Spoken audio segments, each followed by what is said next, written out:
मनुष्य जन्म के समय स्वतंत्र पैदा होता है, लेकिन समाज की बनाई हुई जंजीरें उसे इतना जकड़ लेती कि वो चाह कर भी उससे बाहर नहीं निकल सकता।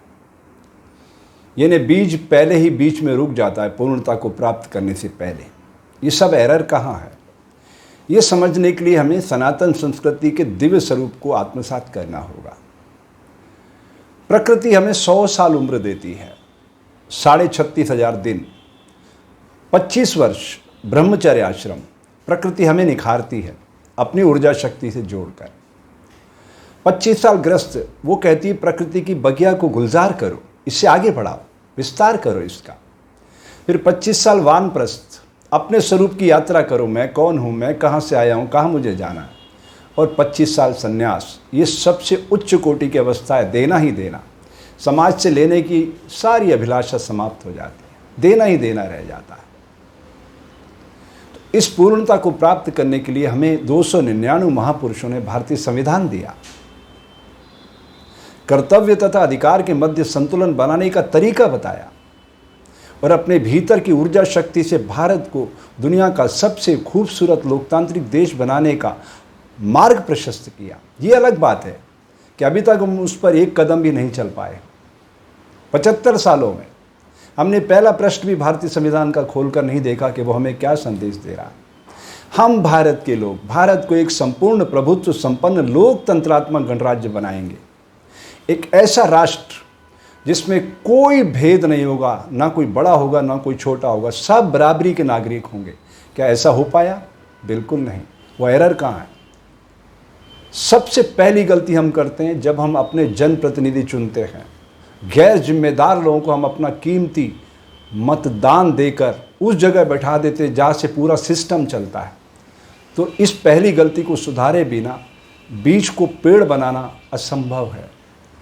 तो मैं उम्मीद करता हूं कि आने वाले समय में हम भारत को दुनिया का खूबसूरत लोकतांत्रिक देश बना सकें और दुनिया खुशहाली के गीत गाए, एक हंसता खेलता मानव इस धरती पे आए। उसके लिए हमें भारतीय संविधान को आत्मसात करना सीखना होगा और वोट का सदुपयोग।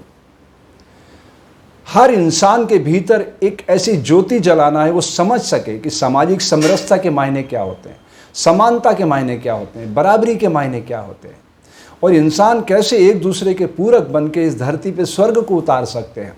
ये हमें बताना होगा, सिखाना होगा, समझाना होगा और मिलकर आगे बढ़ना होगा। तभी भारत सच्चे स्वरूप में भारतीय ऋषियों की उस महान परंपरा को अपने भीतर उतार सकेगा।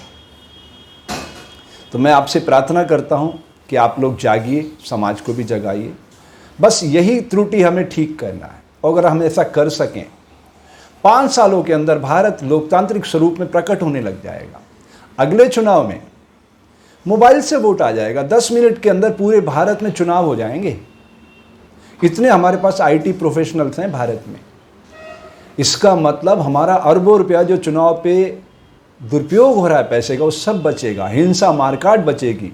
और समय का सबसे बड़ी चीज़ है, दुनिया में सबसे बड़ी चीज़ अगर कुछ है तो वो समय है। वो समय बचेगा और उस समय का हम बेहतर नियोजन करके आने वाली नस्लों का स्वर्णिम भविष्य बना सकेंगे। तो मेरी भावना को समझिए, इस लोकतंत्र अभियान के साथ शामिल होइए। ये जन जन का आंदोलन है। एक दिन आएगा प्रधानमंत्री, राष्ट्रपति, मुख्यमंत्री, एमएलए, एमपी आपके साथ बराबरी पे बैठ के टेबल पे टॉक करेंगे, आपके विचारों को सुनेंगे, समझेंगे और उसको इम्प्लीमेंट करेंगे। ये है लोकतंत्र के सही स्वरूप की धारणा। पब्लिक ट्रांसपोर्ट इतना बढ़िया होगा कि इंसान अपनी गाड़ी बेच के पब्लिक ट्रांसपोर्ट पे चलना चाहेगा। इतना टाइम मैनेजमेंट सिखाना है जापान की तरह। 64 में बुलेट ट्रेन आया, नो डिले नो एक्सीडेंट। कौन आदमी अपने वाहनों पे चलेगा?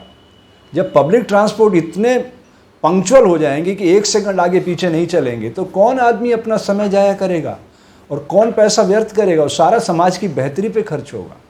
ऐसा हो सकता है, लेकिन उसकी शुरुआत यहीं से करना होगी कि हमें अपने मत का सदुपयोग करना सीखना होगा। ठीक है? तो आपको ये मैं जो भावना आप तक पहुंचाने की कोशिश कर रहा हूं, आप इसमें और अपनी तरफ से क्या ऐड करना चाहते हैं, आपके मौलिक विचार कमेंट बॉक्स में लिखिए और इन भावनाओं को शेयर करिए ताकि ज़्यादा से ज़्यादा लोगों तक ये विचार पहुँचें।